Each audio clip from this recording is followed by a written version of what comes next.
I'm going to go ahead and say it. I'm not going to waste any time. In the original series, Kaworu is a weak character. A very, very weak character. Now, I'm not saying that Kaworu's a bad character or he shouldn't have been included in the series at all, because his appearance makes a lot of sense and it works really well, especially with how Shinji is mindset-wise. Because around episode 24, Shinji loses pretty much every one of his friends. Asuka's in a coma. Rei isn't the original Rei, or she has no memories of the original Rei that Shinji spent all the time with in the series. Misato's a wreck because Kaji's dead. Kensuke and Toji are gone because Japan has continuously been fucked by the angel attacks. So Shinji's pretty much alone, and then Kaworu shows up out of nowhere and instantly befriends Shinji. They take a bath together. They have a sleepover. And about 12 minutes into the episode, Kaworu reveals that he's an angel and he goes to Central Dogma. There's a cool little scrap between Unit 1 and Unit 2 set to the Ode to Joy, which is Kaworu's favorite song. Of course, Shinji gets a hold of Kaworu before Kaworu can get to Lilith, which is what Kaworu wanted, because if he touched Lilith, then he would basically destroy the human race. And he changed his mind and didn't want to do that because he met Shinji, I guess. I mean, it's a nice scene because Shinji has to ponder whether or not he really wants to kill Kaworu or not. I mean, if he didn't, then that's the end of the human race. So he pretty much had to do it. So it's kind of a moral dilemma on his part. Like, he didn't want to kill his only remaining friend, but he had to, because otherwise, I mean, that's it for humanity. But aside from the dilemma, Kaworu didn't really add anything to Evangelion. He showed up way too late. Pretty much the last main episode of the series.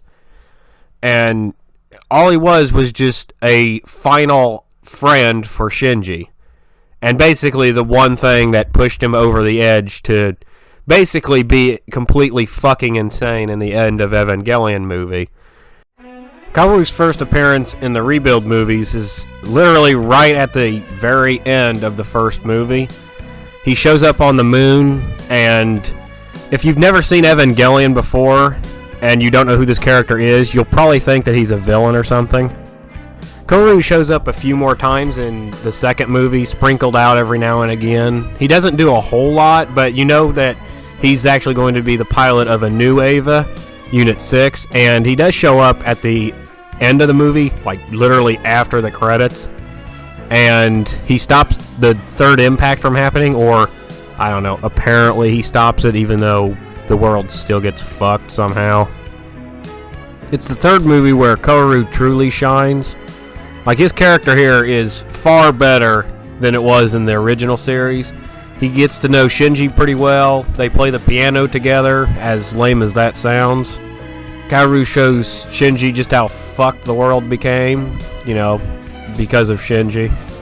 And right before they go to pilot Unit 13, Kaworu takes the explosive collar off Shinji's neck, and for some reason he puts it on his own neck. Now, I know it's supposed to be symbolic of their trust, but come on, man, why would you do that? So Kaworu and Shinji pilot Unit 13 together, as it has some kind of double entry system, allowing two pilots in it at once, which is pretty cool. Unit 13's fucking cool as shit. And of course they go down to where Lilith is in Central Dogma, and everything looks all fucked, as you'd expect. And they have to pull out these spears that are sticking out of Lilith. And of course Kaworu knows that there's something up with the spears, but Shinji, in his crazy fucking need to change the world to where it once was, he's like, fuck it, I'm gonna pull these spears out, even though literally everyone is telling me not to. Come on, man, what's wrong with you? So of course this goes as bad as you'd expect, even though, you know, Kaworu, Asuka, and everybody else was telling him not to do it. But he's desperate. It's Shinji we're talking about. Of course he's desperate. And pulling out the spears caused Unit 13 to awaken and basically go God mode and open up the gates of Goth and basically end the world again. So Kaworu stops that. And After all this crazy shit happens, that causes the explosive collar to activate. And before Kaworu's head fucking blows up, he leaves Shinji with these words that might set up an appearance by him in the last movie, but who fucking knows? Hey, try not to look so sad. We'll meet again, Shinji. How Kaworu will show up in the last movie is anyone's guess, though if I had to guess, I would say it's probably going to have some kind of thing to do with the mind fucking that happened in End of Evangelion, but who knows. Should be pretty obvious that I vastly prefer the rebuild version of Kaworu over the original. I don't really care for the original one. I don't think he did a whole lot.